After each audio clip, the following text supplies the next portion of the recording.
Frontline is a presentation of the Documentary Consortium.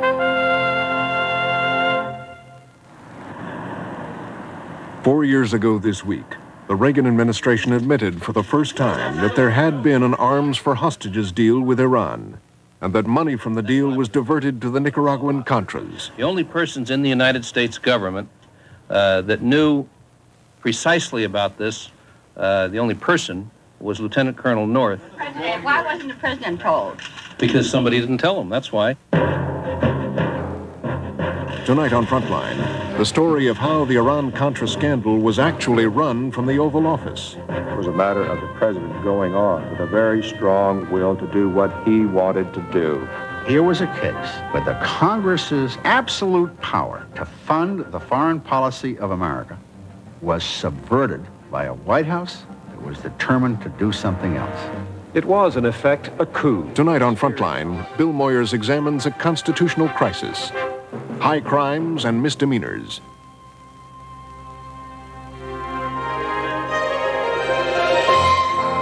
With funding provided by the financial support of viewers like you, and by the Corporation for Public Broadcasting. This is Frontline.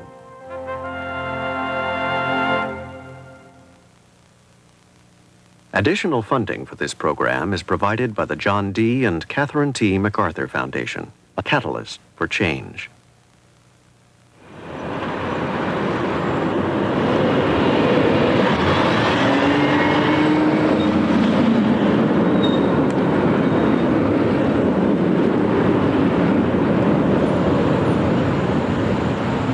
It would be one of the last messages left in Oliver North's computer files. I am honored to have served the President, you, and your predecessors these past 5.5 years. I only regret that I could not have done so better. My prayer is that the President is not damaged by what has transpired and that the hostages will not be harmed as a consequence of what we now do. Finally, I remain convinced that what we tried to accomplish was worth the risk. We nearly succeeded. Hopefully, when the political fratricide is finished, there will be others, in a moment of calm reflection, who will agree. Warmest regards, Semper Fidelis.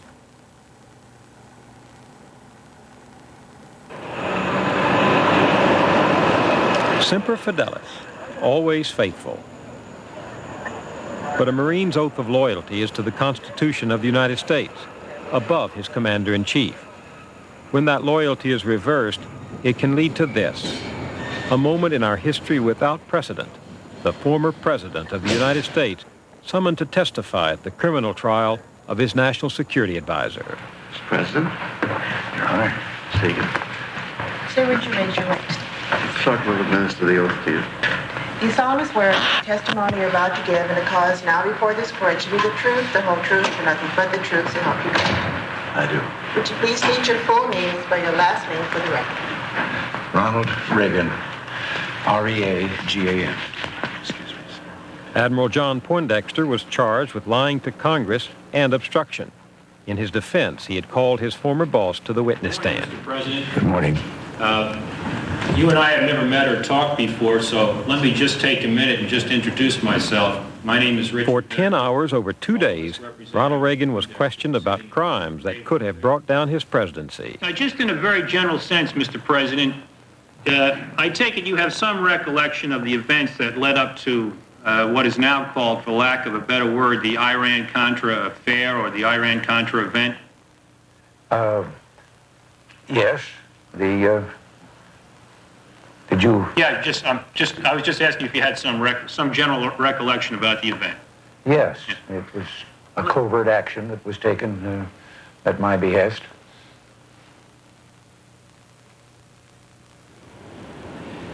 It was 4 years ago that we first learned of the scandal triggered by Ronald Reagan's behest. 4 years, and it isn't over yet.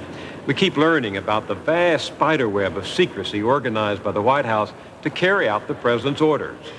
Because of sources and records revealed during the trials that followed the congressional investigation, and because of the Freedom of Information Act, we can get a fuller picture of what went on, who knew, and who was actually responsible. Among those documents are the computer notes the president's men didn't manage to destroy. minutes of secret meetings where the decisions were made, and the personal notebooks of Oliver North. What they tell us is more than one more chapter in the running battle between Congress and the White House to control foreign policy. That's an old story. What they tell us is what happens when that conflict goes underground. What they tell us is this. Both the Iran and Contra operation shared a command post here in the Executive Office building next to the White House. From here, Oliver North dispatched his computer messages. North to Secord. The unit to which we wanted to drop in the southern quadrant of Nicaragua is in desperate need of ordnance resupply. Hope we can make this happen right this time.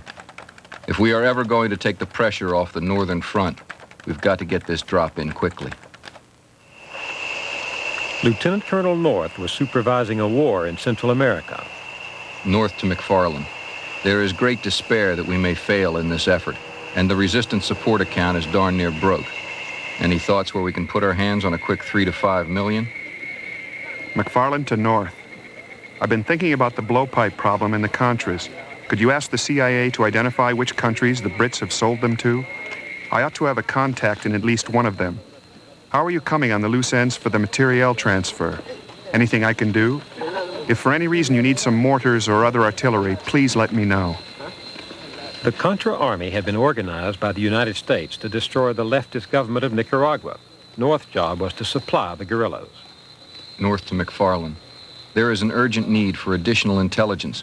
It is therefore proposed that, weather permitting, SR-71 and U-2 aircraft be used. President approved. He was just the kind of a guy that Ronald Reagan would like. He was bright-eyed and bushy-tailed and crisp and seemed to have answers right at the tip of his tongue. And it always bothered me that the President of the United States was getting his information from this guy instead of getting it from Cap Weinberger or the chairman of the Joint Chiefs. Here was a young lieutenant colonel who was an authority on Central America, the Middle East, and all sorts of things being brought in to brief the President of the United States. He would fly over to Beirut for the weekend as the national security team member, come back into the Oval Office on Monday morning and brief the President on what was going on over there.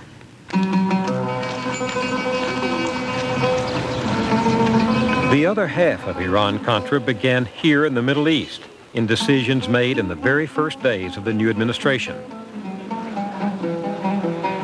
Here, American interest and American lives were caught between volatile and violent factions. The year before Reagan's election, Iranian fanatics had seized the U.S. Embassy in Tehran. Washington responded by declaring Iran a terrorist nation and imposing an arms embargo. The regime that had so reviled America, whose leader still denounced the U.S. as a great Satan, was prohibited by U.S. law from receiving American arms directly or indirectly. But America's chief ally in the region, Israel, wanted to sell American arms to the Ayatollah irrespective of the law. For the scheme to work, the Israelis needed willing players in the new administration. And they had them early on. It seems to have started in earnest in the period probably prior to the election of 1980, as the Israelis had identified who would become the new players in the national security area in the Reagan administration. And I understand some contacts were made at that time. Between Israelis and these new players. Now, my own personal first-hand knowledge starts when I'm Assistant Secretary of State in early February 1981. And within a few months, we received a press report from TASS that an Argentinian plane had crashed. And according to the documents, crashed in Soviet territory. This was chartered by Israel, and it was carrying American military equipment to Iran. It was clear to me, after my conversations with people on high, that indeed we had agreed that the Israelis could transship to Iran some American origin military equipment. And the net result was a violation of American law. Israel hoped that arming the Ayatollah would keep the deadly war going between its enemies, Iran and Iraq. The Israelis signaled their intention to the Reagan State Department in advance, and the State Department secretly said yes. Very small and informally done. But of course you couldn't do it informally. That's what the laws were about. But I think you see here certain germs of the later Iran-Contra.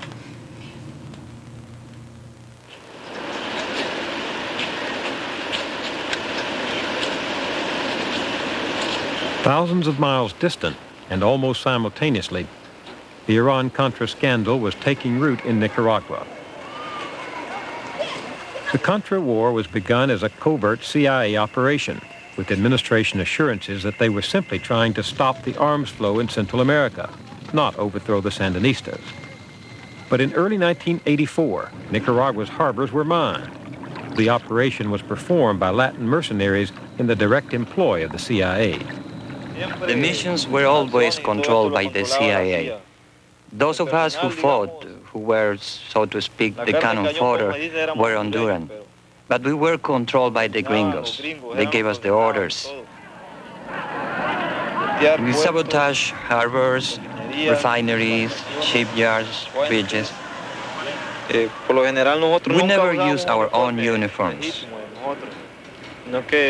We use Contra uniforms so that the foreign press will think the Contras were doing all the work and the Americans could walk away with their hands clean. Though there had been no declaration of war by the U.S. Congress, this was very much America's war. And when Congress did learn of the CIA's direct role in the operations, tensions over the undeclared war exploded. This is a war against the people of Nicaragua. This is a war against the government of Nicaragua. This is not a war about stopping the arms flow. Here we go again. Once again, when the going gets tough, the United States quits. And you may think they will overlook the Contras' terrorist tactics, but you are wrong. The American people are outraged. The Constitution is explicit. It gives Congress, and Congress alone, the power to declare war. The last presidential war had left bitter memories. Saigon, 1975, I can still see the helicopters lifting off the embassy, while the tears and the arms outstretched of the people who believed in us, who trusted in us, recede into the distance as we abandon them. And now we're engaged with some 15,000 people in the overthrow of this government. That is the purpose, and that is what this Congress 3 successive times has rejected. It's what's overwhelmingly rejected by the American people, and no number. Congress also controls the purse strings. So when this debate ends, Congress exercises its fundamental constitutional power. The Boland Amendment will outlaw the use of U.S. funds for military operations in Nicaragua. The White House will face a stark choice: either respect Congress's decision or devise a way around the law. As the official minutes from this June 1984 meeting of the President's National Security Planning Group make clear, that choice will be made at the very top. National Security Advisor Robert McFarland. There seems to be no prospect that the Democratic leadership will provide for any vote on the Nicaraguan program. The President. It all hangs on support for the anti-Sandinistas. How can we get that support in the Congress? We have to be more active. UN Ambassador Jean Kirkpatrick. If we can't get the money for the anti-Sandinistas, then we should make the maximum effort to find the money elsewhere. Secretary of State George Shultz. I would like to get the money for the Contras also, but Jim Baker said that if we go out and try to get money from third countries, it is an impeachable offense. CIA Director William Casey. Jim Baker said that if we tried to get money from third countries without notifying the oversight committees, it could be a problem. Secretary Shultz. Baker's argument is that the U.S. government may raise and spend funds only through an appropriation of the Congress. The President. we must obtain the funds to help these freedom fighters. Vice President George Bush. The only problem that might come up is if the United States were to promise to give these third parties something in return, so that some people could interpret this as some kind of an exchange. Mr. McFarland, I certainly hope none of this discussion will be made public in any way. The President. If such a story gets out, we'll all be hanging by our thumbs in front of the White House until we find out who did it. Although some of his own advisors had raised the specter of impeachment, the President will decide to continue the war. He had taken his case to the Congress, as the Constitution prescribes. He had fought it out politically, as the Constitution assumes, and the President had lost. In 1984, when Congress flatly prohibited American aid to the Contras, did President Reagan understand what Congress meant when it said that? Yes, I believe he did. He just didn't believe that it was a legitimate authority of the Congress to say that he, rather than the Congress, determined how he would conduct, in this case, the support of the freedom fighters. So he chose to disregard Congress. Yes. Congress passed a bill called what has been referred to as the Bowen Amendment. Do you recall that?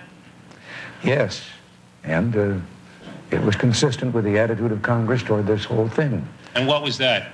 Well, we had to fight to get any level of help for the Contras, and they kept getting more resistant as time went on and as we had to replace monies that had already been used up and so forth, until finally they just shut off the spigot and tried to make it that we could not give any help. He believed this was a political struggle. But then why didn't he go public and say to the American people, we're going to get aid for the Contras, and I'm going to ask you to decide who is right, Congress or me? Well, I think to take a stand on principle, which I'm saying this was for him, that would have been the right course.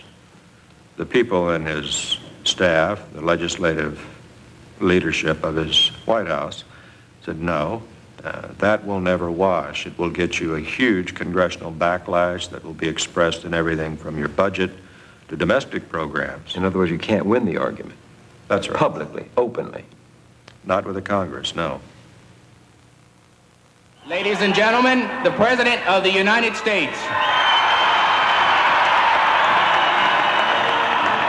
1984 is an election year, and in election years, peace is good politics. A national poll taken in the summer showed almost 70% of the public disapproved of the president's policy in Central America. So his PR men keep the lid on.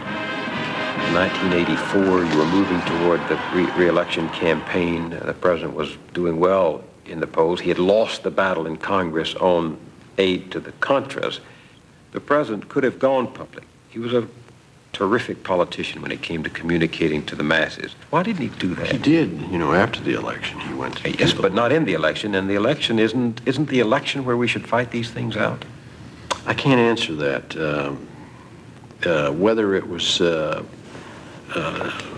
simply because the congressional people were telling him this was not the time, or what, I can't answer that. And weren't the polls telling him that, in fact, his position was not that popular in Central America? You didn't want the campaign for re-election to be fought out around Central America. Absolutely. Never. Because if we'd have fought the campaign on Central America, we might have lost. A whole lot good about the United States of America, and I hope those Democrats. It's mine, out of Nicaragua! Yes, I've traveled all through this land. Reagan 84! Reagan 84!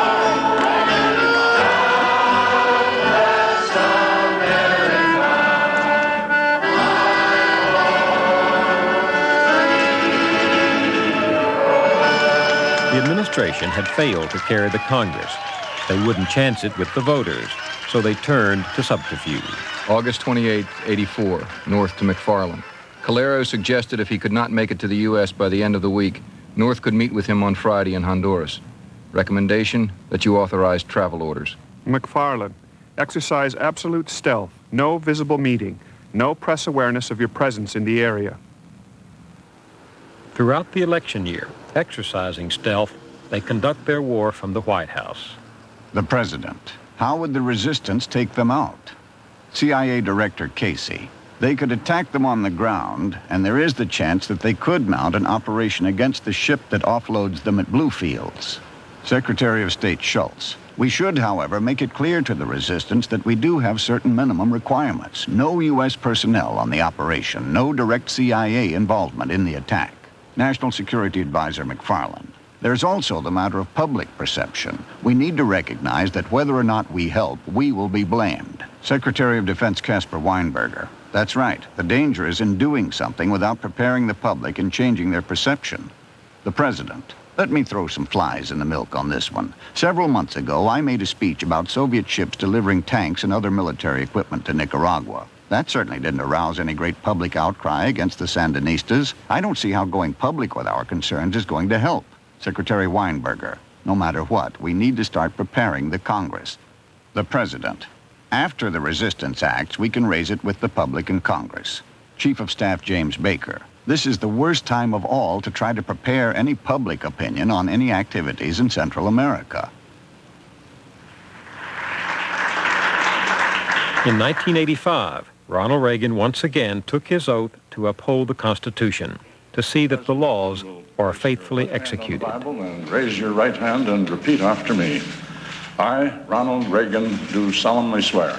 I, Ronald Reagan, do solemnly swear. That I will faithfully execute.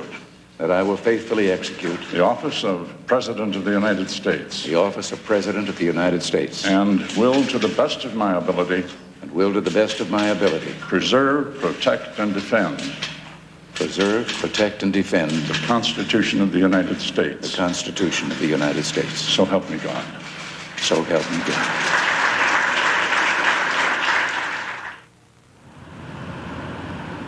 With the election behind them, the president's men are more defiant of Congress than ever. They look elsewhere for money to support the Contra war. They will seek it from wealthy Americans and from friendly governments abroad. North Notebooks, February 4, 85.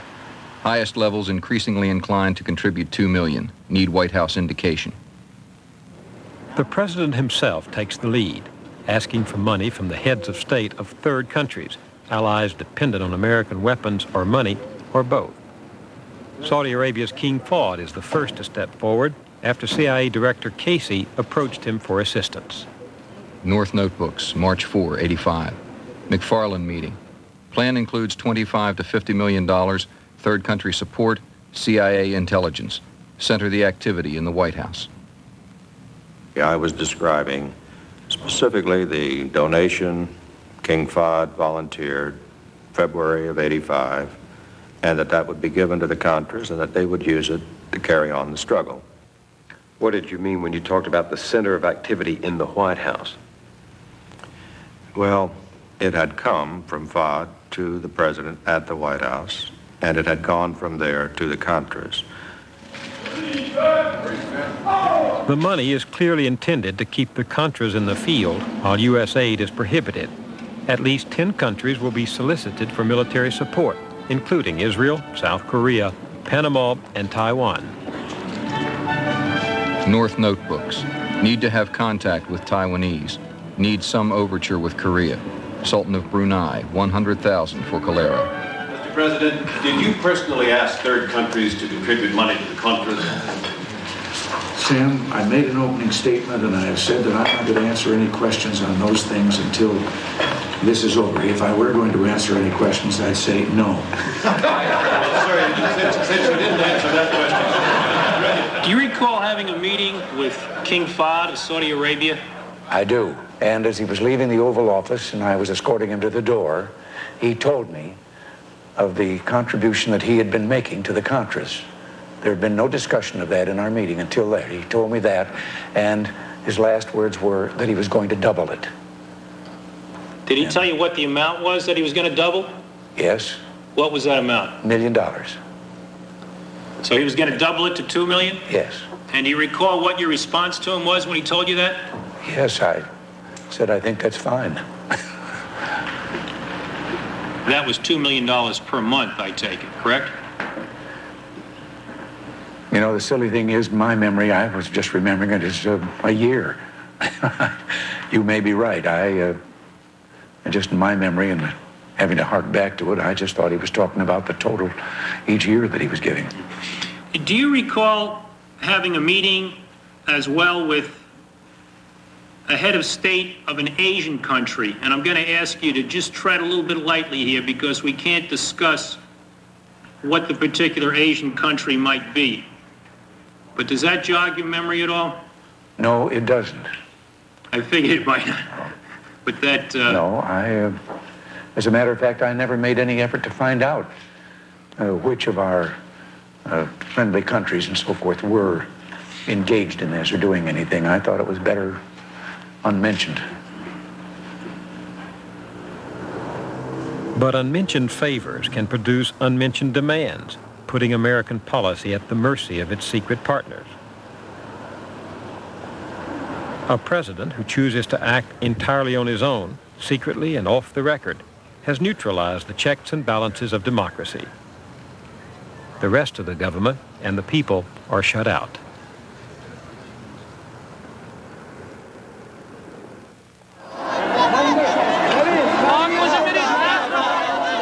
By 1985, there is a new hostage crisis in the Middle East. Pro-Iranian terrorists in Lebanon have kidnapped 7 Americans, including one possessed of vital American secrets, the CIA station chief in Beirut. I am well, and my friends Benjamin Weir and Jeremy Levine are also well. We ask that our government take action for our release to go. Despite the individual pleas, the administration's stated policy is firm. Freedom, democracy, and peace have enemies. The United States gives terrorists no rewards and no guarantees. We make no concessions. We make no deals.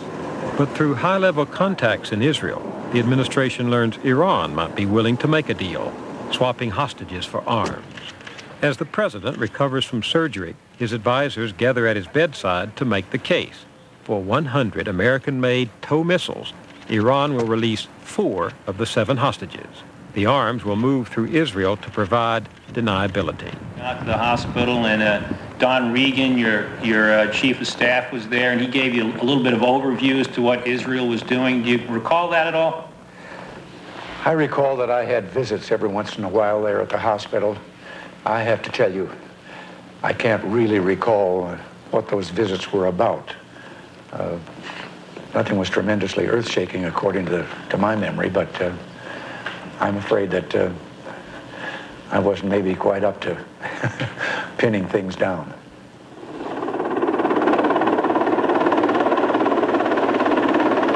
Hardly has the president returned to the White House from the hospital than the deal is implemented. The public knows nothing about it, but after 2 shipments totaling more than 500 missiles, only one hostage, Benjamin Weir, is released. The administration holds the news for 3 days while the president, the vice president, and their advisors debate how to handle it. Oliver North is finally designated to draft the welcome home script. North Notebooks, September 16, 85. In the name of the President of the U.S., I welcome you back to the USA. Family has been through trauma beyond measure because of love for you. What happens to those left behind depends totally on you. Greatest Christian task may be in the next few days ahead. Revelations regarding your release will accelerate competition for holding others, killing, new seizures. By the end of 1985, the hostages, like the Contras, have become a presidential obsession. Reagan is determined to satisfy the hostage families by the holidays. It is Oliver North who turns the president's obsession into action, secretly bartering missiles for men. North Notebooks. 600 TOWs equals 1 release. 6 hours later, 2,000 TOWs equals 3 releases. 23 hours later, 600 tows equals 1 release.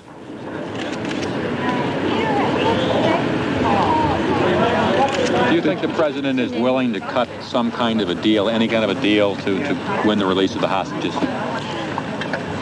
All I know is that his stance is that we do not negotiate with terrorists. November 20, 85, north to Poindexter. The Israelis will deliver 80 Hawks at noon on Friday, 22nd November. These 80 will be loaded aboard 3 chartered aircraft owned by a proprietary, which will take off at 2-hour intervals. There is the requirement for 40 additional weapons of the same nomenclature. $10 million in payment for the first 80 has been deposited in the appropriate account. There is the distinct possibility that at the end of the week we will have 5 Americans home and the promise of no future hostage takings in exchange for selling the Israelis 120 Hawks. It isn't that bad a deal. North Notebooks, November 26, 85. Meeting with Poindexter. Ronald Reagan directed operation to proceed. If Israelis want to provide, then we will replenish. Call from Poindexter. Schultz aware. Cargo must be listed as machine parts, spares for oil industry. So the president approves yet another hostage deal, a 3rd shipment of arms. Most of his advisors are with him.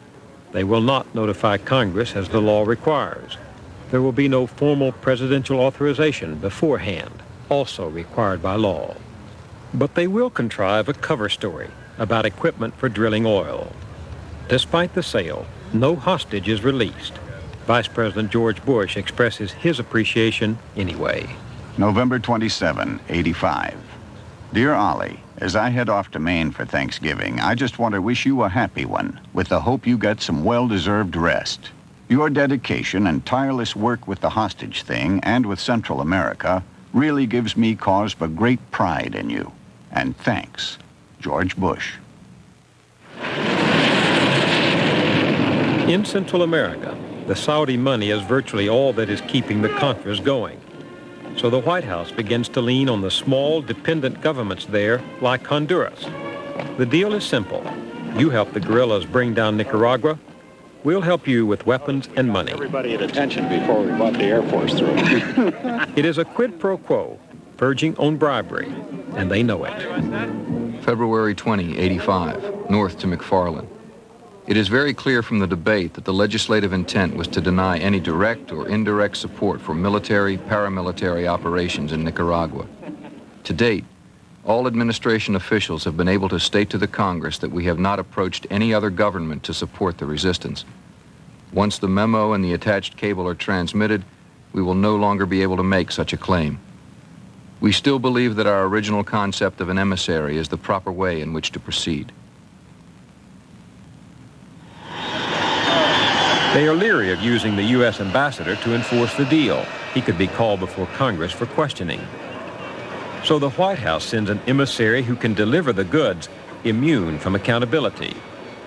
As the government itself will eventually admit in Oliver North's trial, Vice President Bush delivers the quid, more than $100 million in expedited military, economic, and CIA assistance, the stuff that keeps governments in power.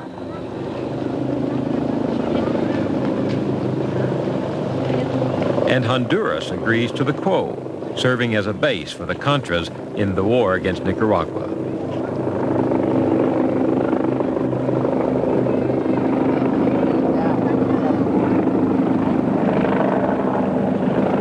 Honduras, there was no quid pro quo.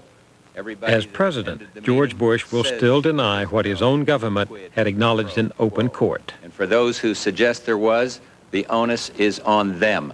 The word of the President of the United States, George Bush, is there was no quid pro quo. The records of the meeting demonstrate that there was no quid pro quo. Thank you for asking that question. Yes.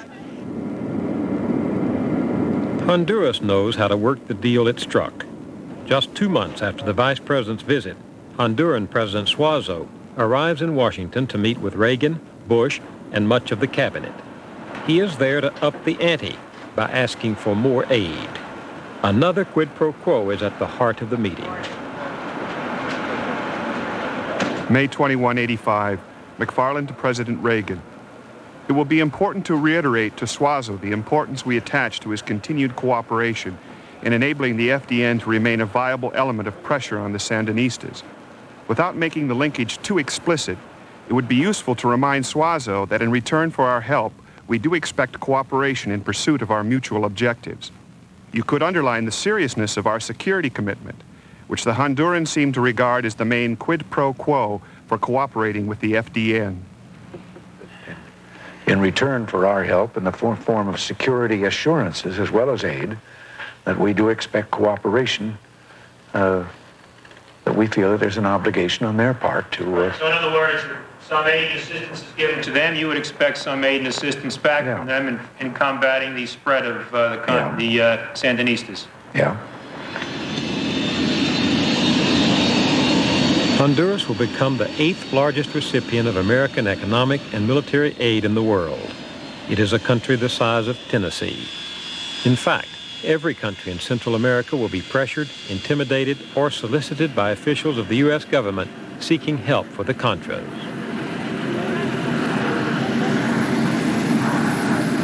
The administration has created a private foreign policy operation outside the channels of government, unaccountable to constitutional control. It is in constant need of money.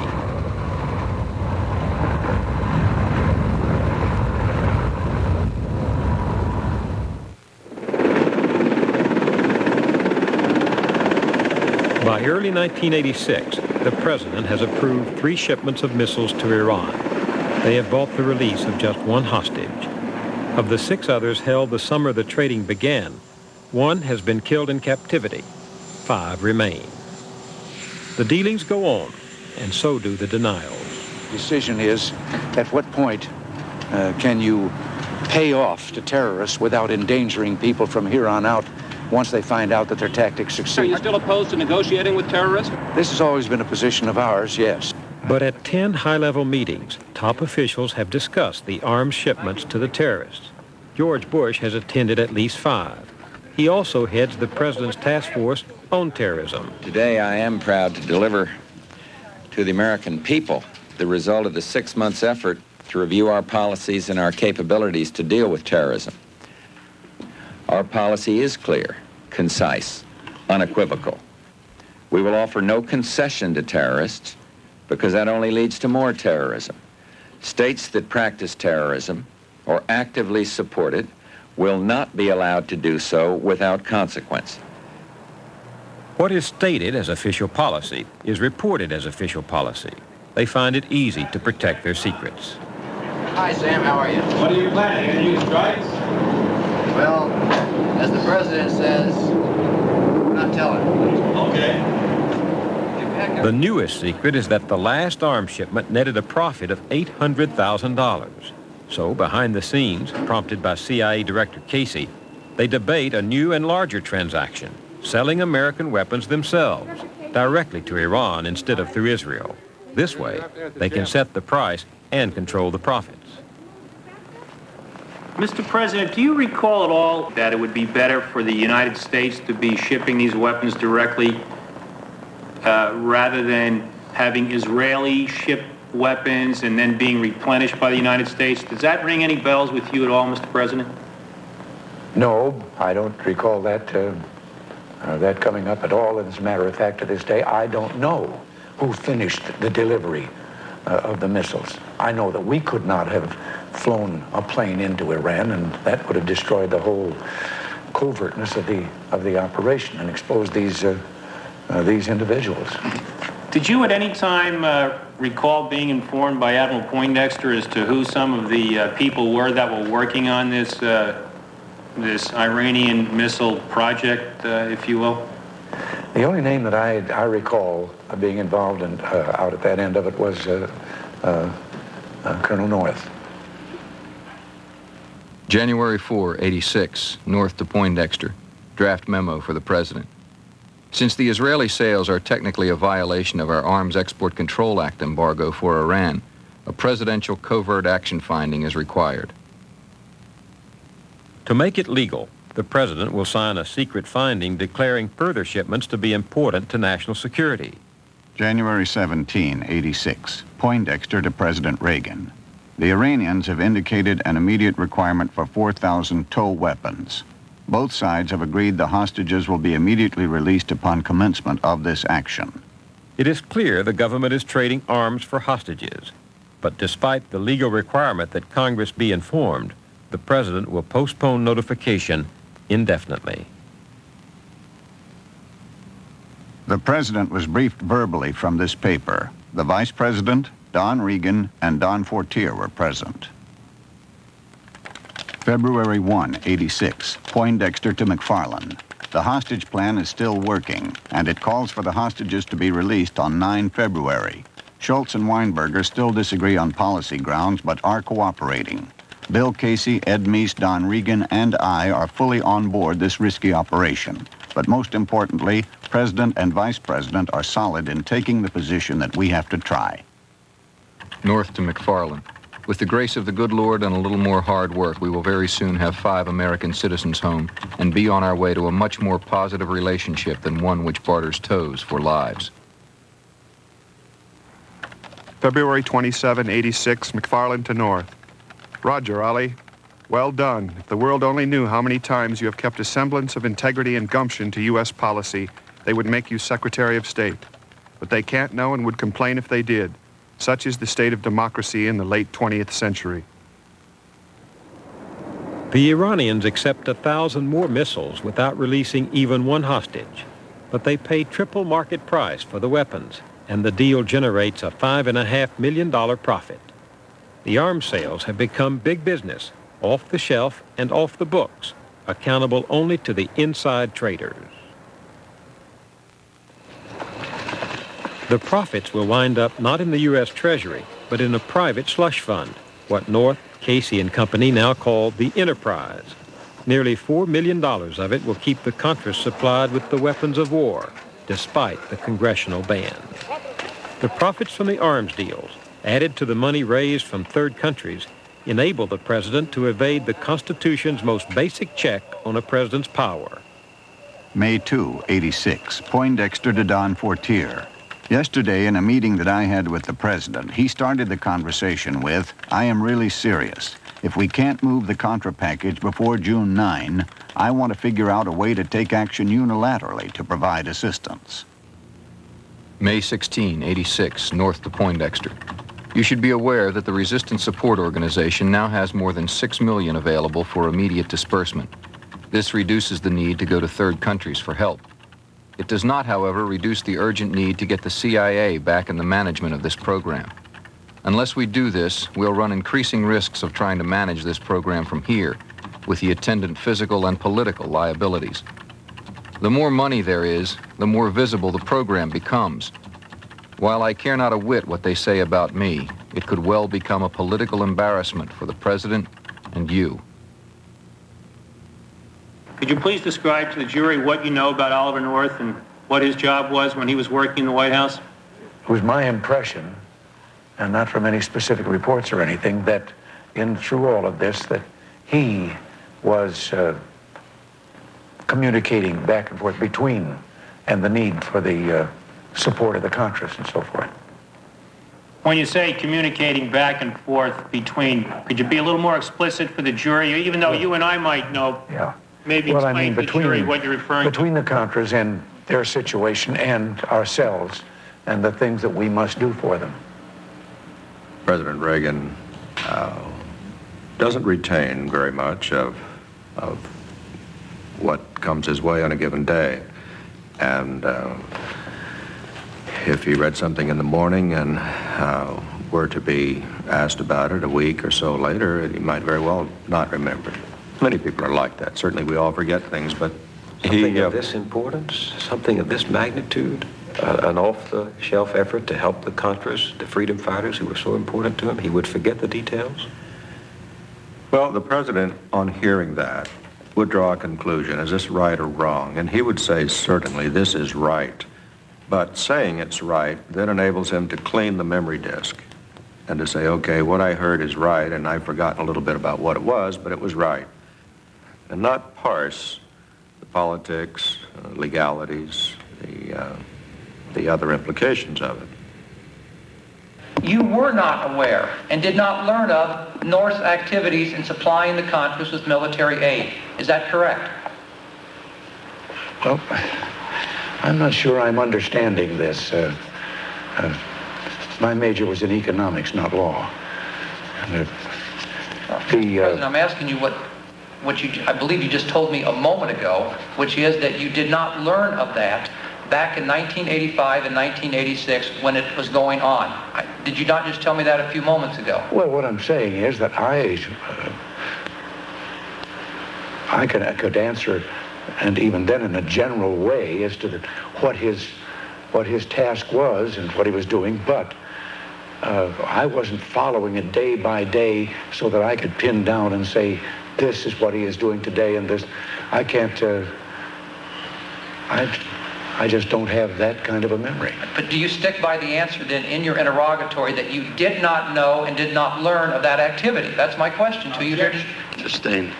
Well, what activity? That's all right. You don't have to answer. Every day he got intelligence reports in black and white, but the CIA was reporting, here's what we are learning in Nicaragua, and it included the supply of weapons, the supply of money. Well, the president could have said, gee, who could that be? John? Ollie? What's going on? So the point is that if I were in Colonel North's shoes, I would have drawn the same conclusion that the president knows, the president supports, and carried on. Poindexter to North. I am afraid you're letting your operational role become too public. From now on, I don't want you to talk to anybody else, including Casey, except me, about any of your operational roles. In fact, you need to quietly generate a cover story that I have insisted that you stop. May 1986, the president approves a secret trip to Tehran by Robert McFarlane. The Iranians have said they will receive an emissary, provided he brings spare parts for missiles. McFarlane does, but no hostage is released. Returning to Washington discouraged, he reports to Reagan and Bush. We did not succeed in getting the hostages released. The current state of government in Iran lacks competence. The competents were decapitated. I recommend no more meetings until the hostages are released. This video is being recorded on the 25th day of July, 1986. I am David Jacobson, the hospital director of the American... As with the secret deals in Central America, the secret deals with Iran have left the United States open to blackmail. On which date I was taken political hostage. That was 424 days ago. North Notebooks, July 27, 86. Criminals are leading Iran. They hate the U.S. The longer this goes on, the worse things will be. Casey to Poindexter. If there's no U.S. government contact, it is entirely possible that Iran and or Hezbollah could resort to the murder of one or more of the remaining hostages. North to Poindexter. Despite our earlier and current protestations that we want all hostages before we deliver anything, this is clearly not the way they want to proceed. Bottom line is that if we want to prevent the death of one of the 3 remaining hostages, we are going to have to do something. Again, the White House faces a choice. Go on with the torturous game, another shipment, perhaps another hostage, or as McFarlane now recommends, call it quits. Poindexter and North push to proceed, and they ask Vice President Bush to consult with the Israeli end of the operation, this man, Amram Nir. The Vice President's Chief of Staff writes the minutes of their meeting. Nir said, "We are dealing with the most radical elements. They can deliver, that's for sure. They fear if they give all hostages, they won't get anything from us. We have no real choice than to proceed." The Vice President expressed his appreciation and thanked Nir for having pursued this effort despite doubts and reservations throughout the process. 24 hours after the Vice President's meeting with Nir, President Reagan approves a 6th shipment to Iran. The president chose to continue the policy. That's his choice to make. He was elected. I wasn't. It was a matter of the president going on with a very strong will to do what he wanted to do, against my advice. Others in the White House were arguing otherwise with him to continue the arms deal. Is it possible that North and Casey and others who were arguing that the deal continue had gotten very attached to the off-the-shelf operation, to the arms deal, because they wanted the profits from that to go to the Contras? It's possible, yes. You think that was the case? Well, the complexion on the Hill, the outlook for getting more money there was not so great, so that's a very plausible thing. I think that's likely. So the arms deal itself had become more important than the fact that the hostages had not been released? Probably for Colonel North. For the president, the hostages were always the issue. The hostages had become a cash cow for the undeclared war. The sixth shipment generates a profit of $8 million, but no hostages released. Instead, 2 more are taken. The Enterprise reaps another windfall with the 7th shipment in October. This time, the Iranians let 1 hostage go, but only after seizing another.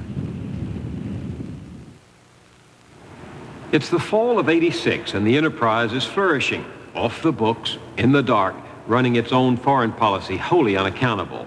By the bedrock value of the bottom line, it's succeeding. It's made a profit of $16 million by inflating those prices charged to the Iranians.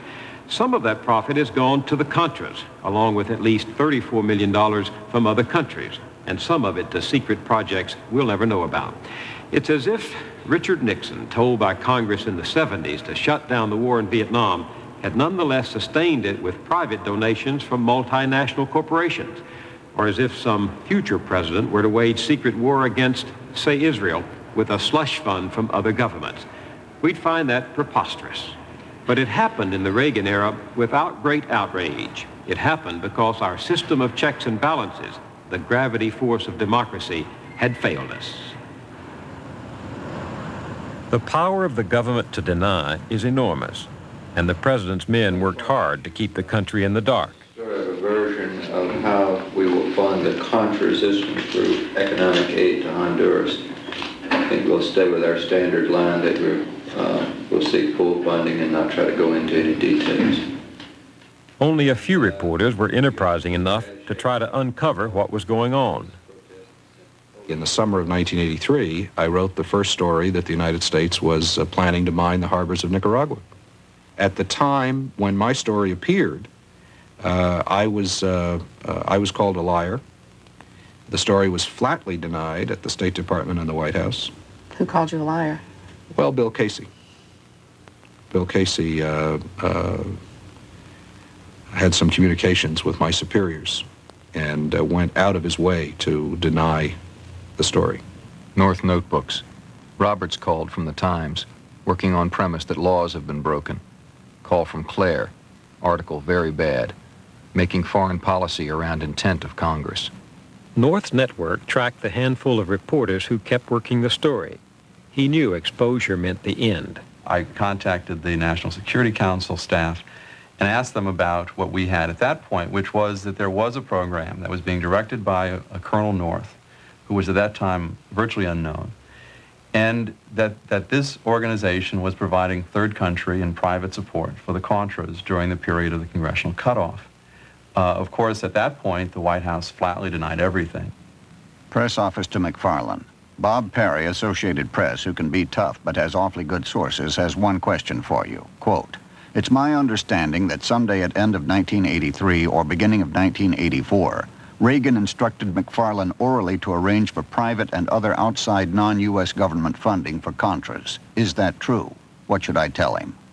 It is absolutely untrue. Did you feel on the spot when a Bob Perry would come to you and ask you if that's true, did you feel constrained to tell him no? Because of?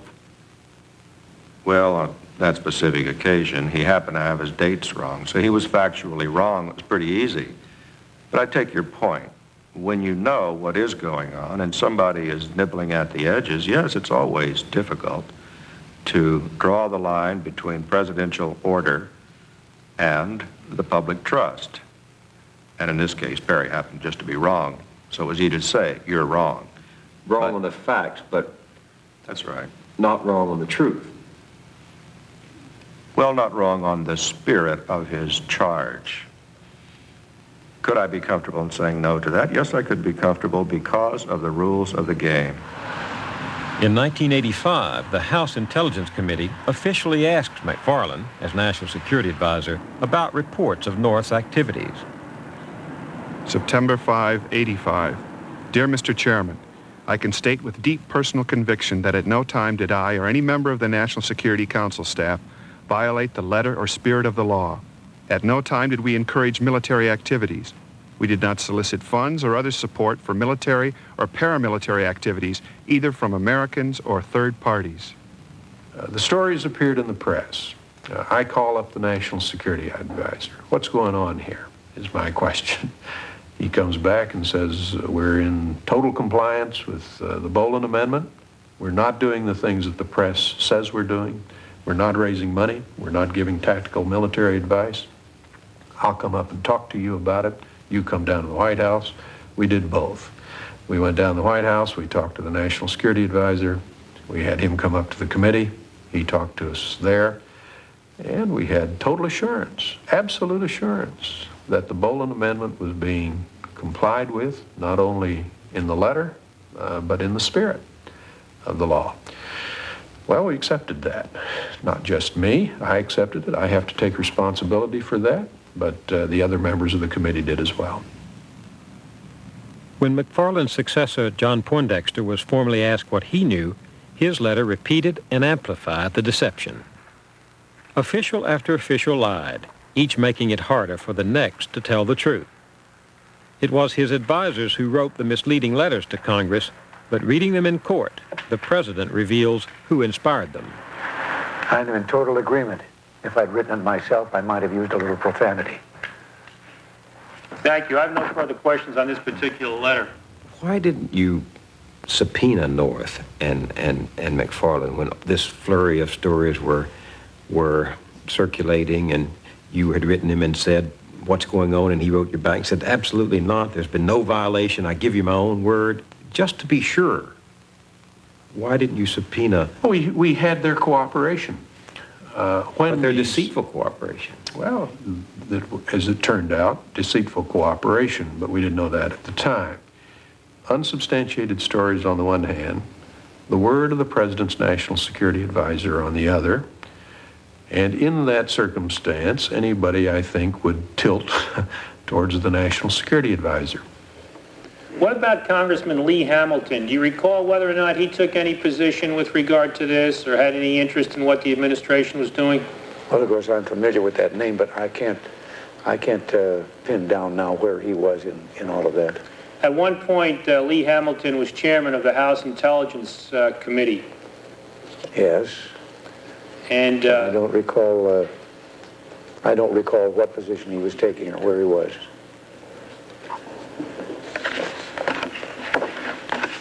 There's 435 of them, remember? His disdain for the Congress led him to say, simply don't tell them. And the president really disdained those institutions.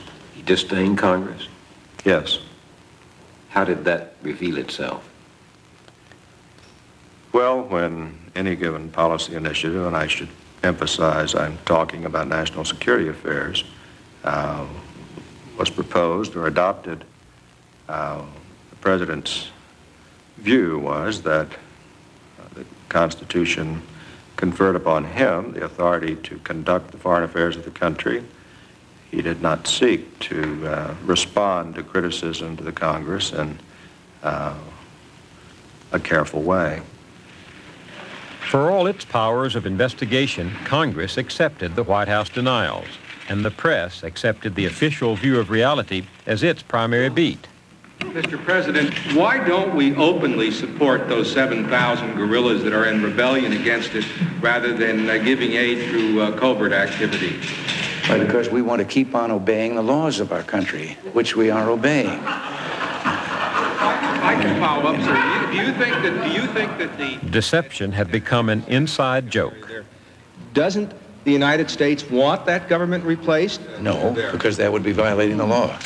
There was not the kind of courage that you might expect from the editorial level of saying, these stories are well reported, the facts are solid, let's keep going with it. There was a great deal of timidity at that time.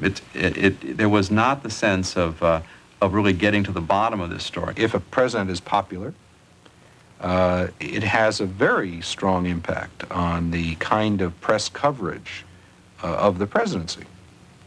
The more popular a president is, the harder it is for reporters to write negative stories. I thought we'd never get to the bottom of it. I thought at that point that the White House had won, that the White House had been able to contain this incredible scandal. And they've been able to contain it because of both the timidity of Congress, the refusal of members of Congress to do their jobs and to do serious oversight of what the White House was up to, and because the press had been unwilling to go against the government officials who were out there telling them these things which were not true.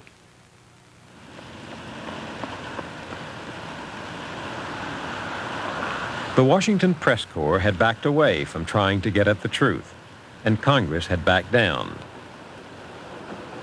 In the nation's capital, it was business as usual.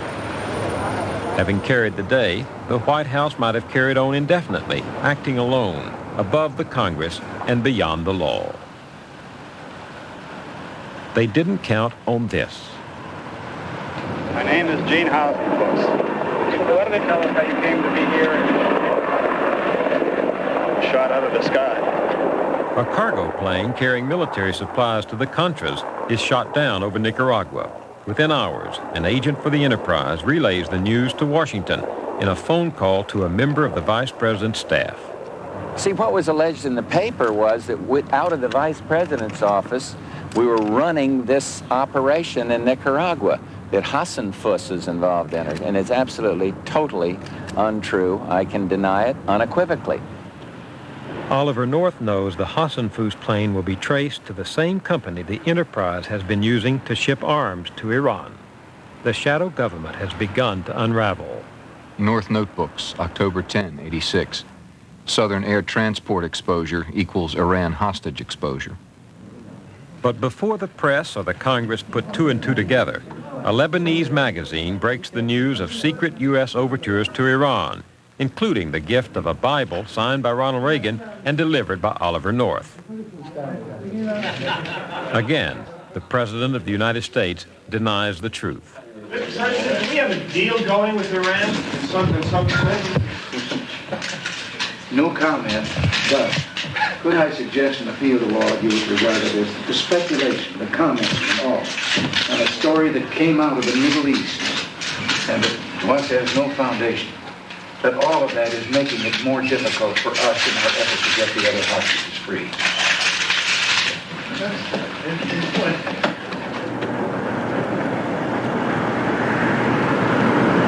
Efforts at damage control begin on high. North's office may have been the command post, but the CIA, the Defense Department, the Attorney General, the Vice President, and the President have been involved in the Iranian arms deals. All of them, plus the State Department, are tangled up in raising money or supplies for the Contras.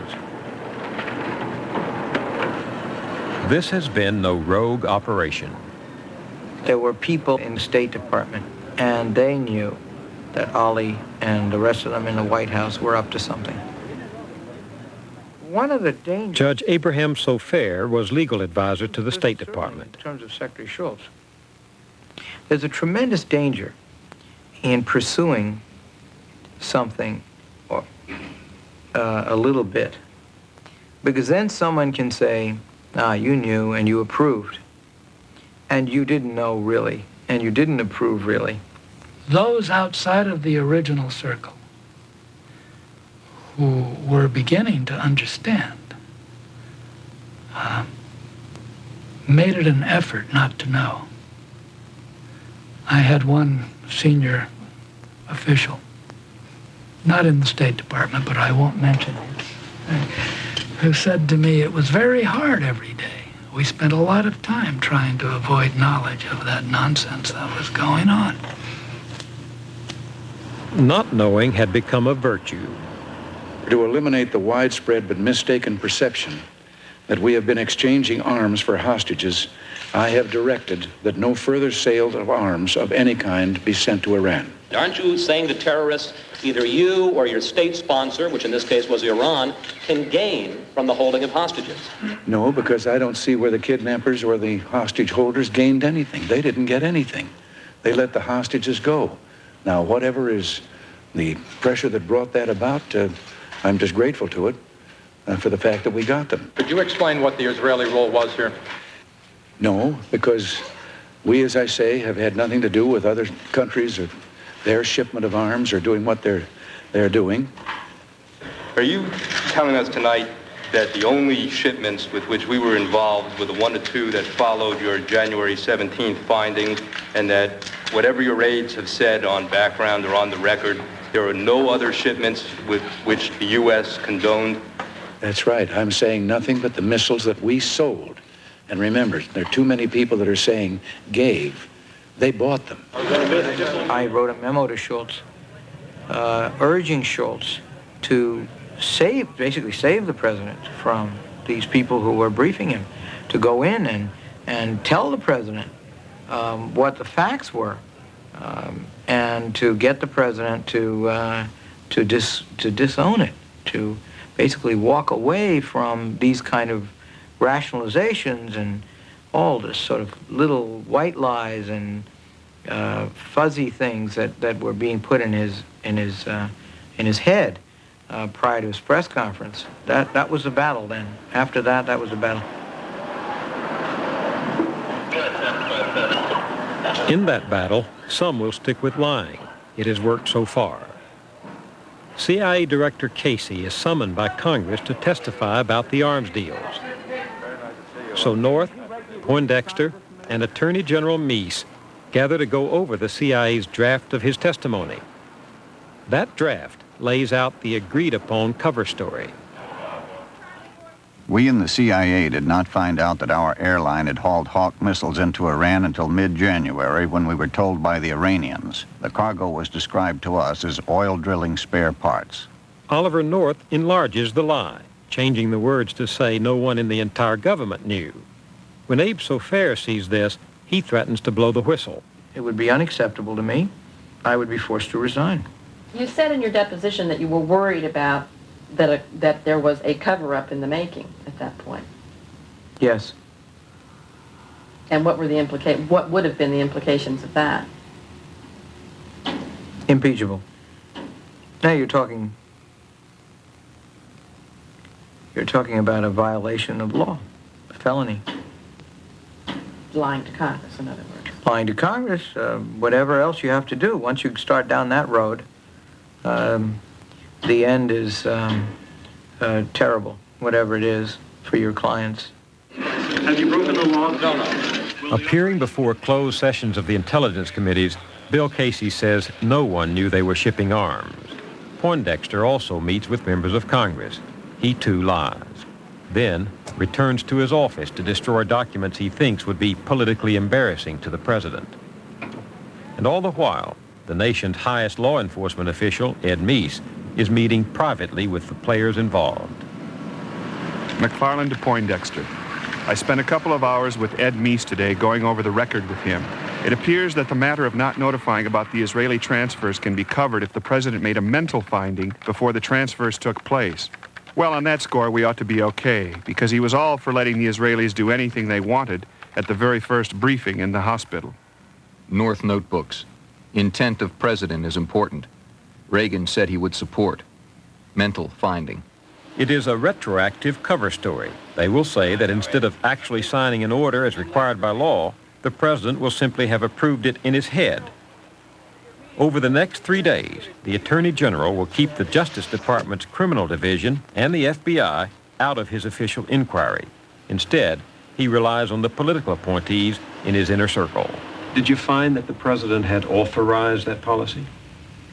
That decision? Had made that decision? In terms of the Hawks? Charles Cooper was one of the Attorney General's top assistants.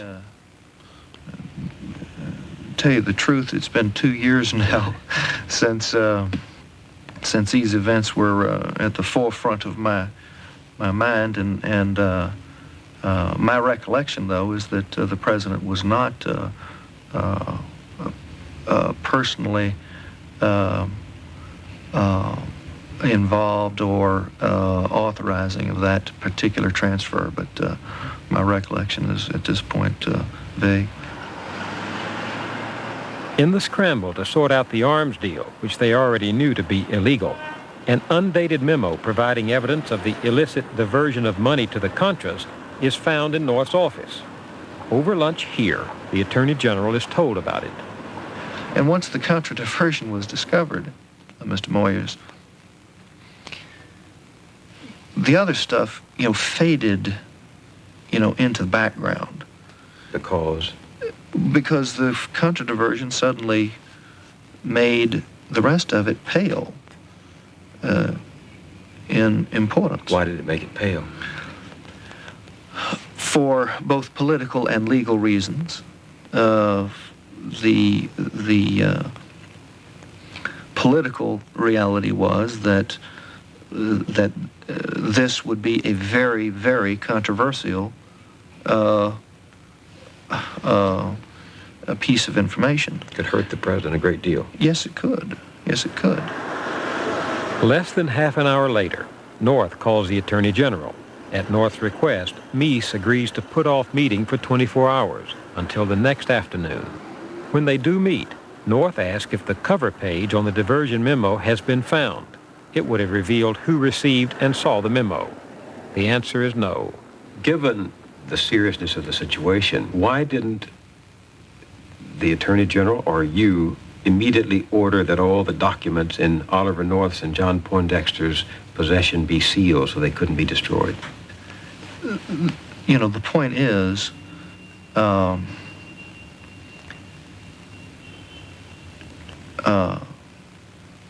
the destruction of documents that took place is something that only sealing offices with FBI agents and the rest of it would have prevented.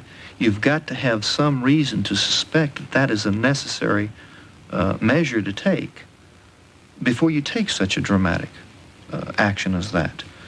If you hear rustling in your bushes in front of your house, you don't open fire before you look out the window. By the time he talks to the Attorney General, North has been shredding documents for a day and a half. After his own meeting with Meese, Poindexter begins erasing computer messages. By the third day, there will be nothing left. 5,000 messages will have been destroyed.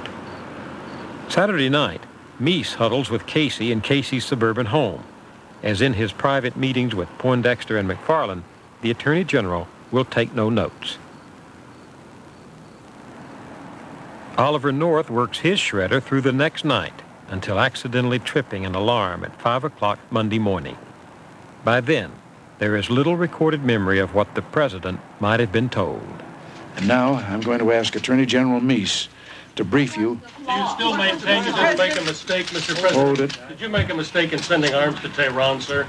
No, and I'm not taking any more questions. In just a second, I'm going to ask Attorney General Meese to brief you on what we presently know of what he has found out. Is anyone else going to be let go, sir? Is anyone else going to be let go? No one was let go. They chose to go. What about Secretary Schultz, Mr. President? What about Secretary Schultz, sir? Can you give Secretary Schultz a vote of confidence if you feel that way? May I give you, Attorney General?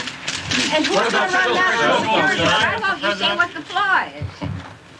Well, that's what I'm going to say. What it's all about. Why can't Why don't I tell you what is the situation, and then I'll take your questions. Why wasn't the president told? The president was told as soon as we found out about it. General Meese knew nothing about it. The president knew nothing about it until I reported it to him. I alerted him yesterday morning. We still had some more work to do, and then I gave him the detail that we had yesterday afternoon. We were quite convinced that if the president himself did not make this piece of information known to the public, that it could well lead to extraordinary possibilities in terms of possibly impeachment even. The point being that that if that had been disclosed by a news organization, for example, it was our view that it would not have been possible to convince many people that this was something the president was not involved in. The administration got a hold of itself, and we then went on governing America, and I think extremely successfully. And I think that's been very frustrating to people who wanted to make another Watergate scandal out of the whole matter. We took a big hit, but we cut our losses.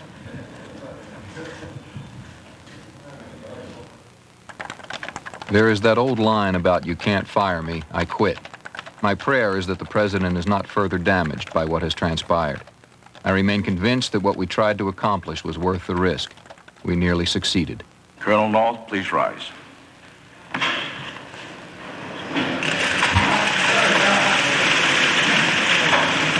Do you solemnly swear that in the testimony you're about to give will be the truth, the whole truth, and nothing but the truth, so help you God? I do. In the summer of 1987, Congress finally launches a formal investigation. The committee is stacked with supporters of the president's policy in Central America and chaired by the men who accepted the deceptions all along. Throughout the conduct of my entire tenure at the National Security Council, I assumed that the president was aware of what I was doing and had, through my superiors, approved it. And I translated that expressed wish of the president to Colonel North and others on my staff. He also, the president, expressed this to the Secretary of State, Defense, Director Casey. It was no secret. After working with the president for 5.5 years, the last 3 of which were very close, probably closer than any other officer in the White House except the Chief of Staff, I was convinced that I understood the president's thinking on this. I believe the president has the authority to do what he wants with his own staff, that I was a member of his staff, that Mr. McFarland was, and that Admiral Poindexter was, and that in pursuing the president's... The declaration that a president can do in office what he pleases is a presumption of power crying out for constitutional debate. But the committee does not appear eager to challenge it or to summon the will to question a popular president. Clearly from the outset, there were many decisions made that hampered the investigation. I don't know what the reason is, but... Pamela Naughton, a former assistant U.S. attorney, was one of the committee's investigators. The initial one was obviously setting an unrealistic deadline for the ending of the investigation. You cannot begin, especially such a complex and international investigation as we did, and then say, but we're going to finish it on this date. You don't know when you're going to finish it. You don't know where the investigation and the evidence is going to lead.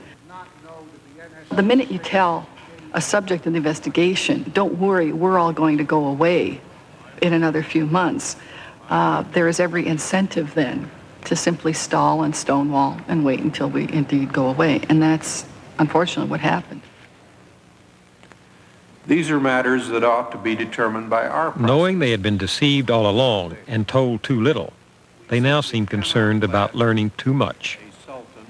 It is a political decision to keep the time down. A president was in danger of being crippled by these events, and we did not think it was to the country's benefit to extend this out for a long period of time. The people we were investigating weren't dumb. Serve as a basis for questioning of the... A veteran of 34 years with the CIA, Thomas Polgar was also one of the committee's investigators. And they realized perfectly well that since there is a deadline, they can delay the game, so to speak, and that any delay would be to their advantage. Many of the documents we received from the department were long after the witnesses had testified. And then you would get handwritten notes showing that what they told you in testimony and what was in their notes were two different things. And then where could you go? It was ridiculous that the de facto objects of the investigation, CIA, Justice Department, the White House, were made the judges of what they should release and what they should sanitize. It was a conscious decision not to do certain things that would have revealed more about the president's activities. It became clear that we had not taken the steps that we should have taken to get at the whole truth. We do live in The whole truth would have taken Congress and the country to the heart of the Constitution. It would have meant, above all, deciding if the president's men had violated the law at his instruction or with his knowledge, whether or not Ronald Reagan did indeed take care that the laws be faithfully executed.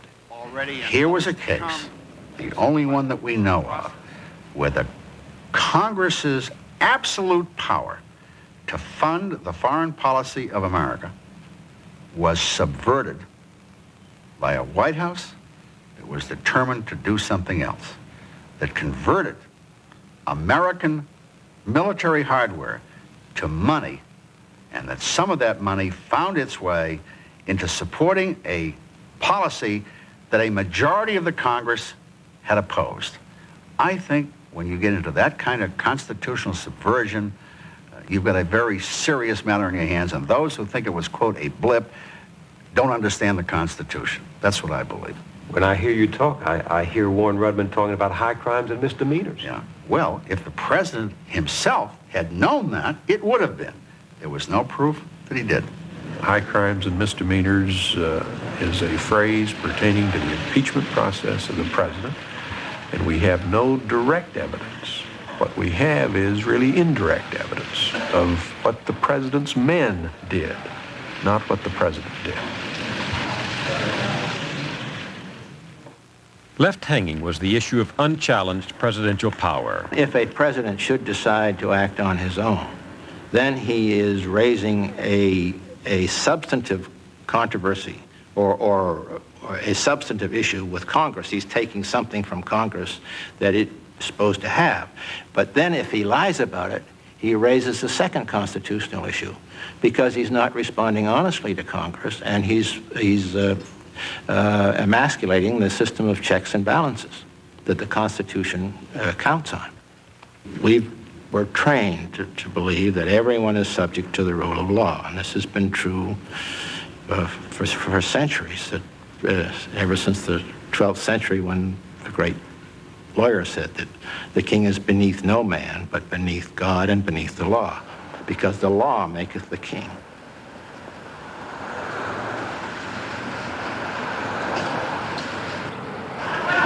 What do you know about money going to the Congress? All I know is this is just going to taste wonderful, and I'm looking forward to tomorrow. Vice President Bush, did you know about the Contra aid or not, sir? I sensed that we were sending arms, and I sensed we were trying to get hostages out, but not arms for hostages.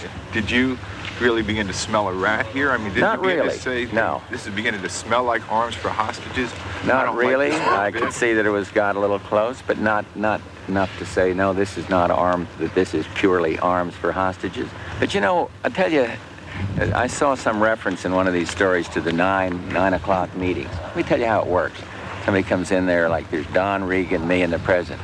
Anybody hearing new on the hostages day? We got heard of that? And has it moved forward at all? No, but we'll ask Poindexter. Poindexter would come in the room. No, we haven't had a report. That's the end of that meeting. Then you go and talk about the budget or talk about something else. But when I hear that the hostages are going to be released in 3 days and it doesn't take place, I'm concerned about it. I'll express what's happening there. These people legitimate to deal with? Is it working or not? It's that kind of thing.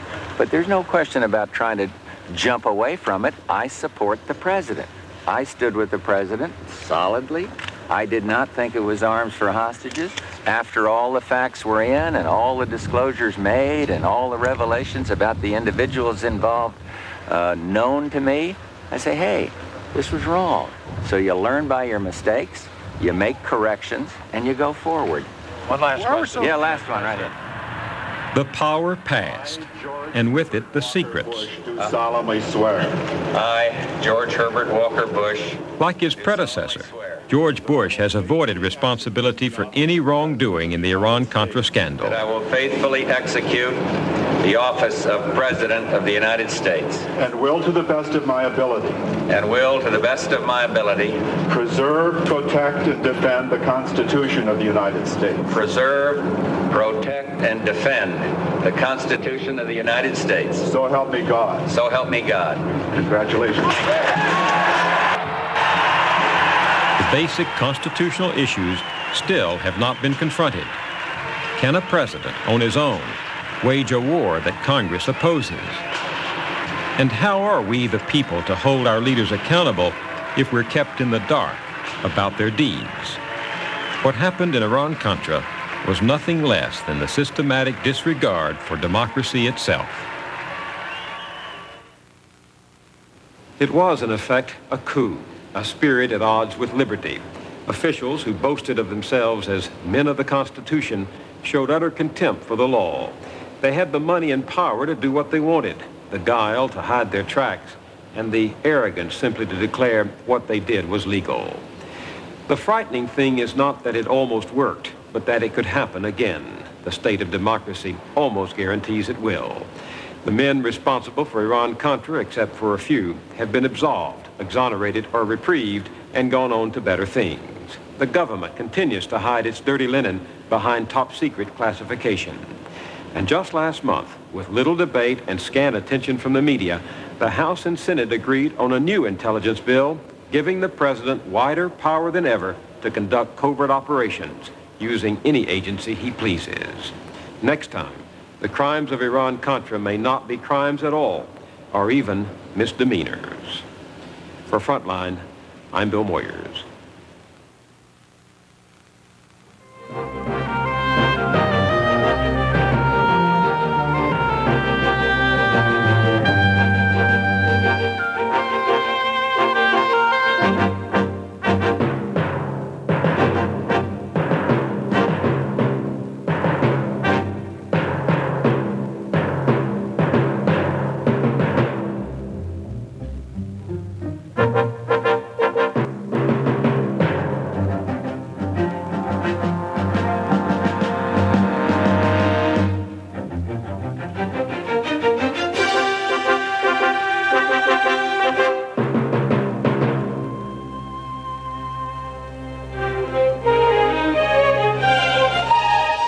Funding for Frontline is provided by the financial support of viewers like you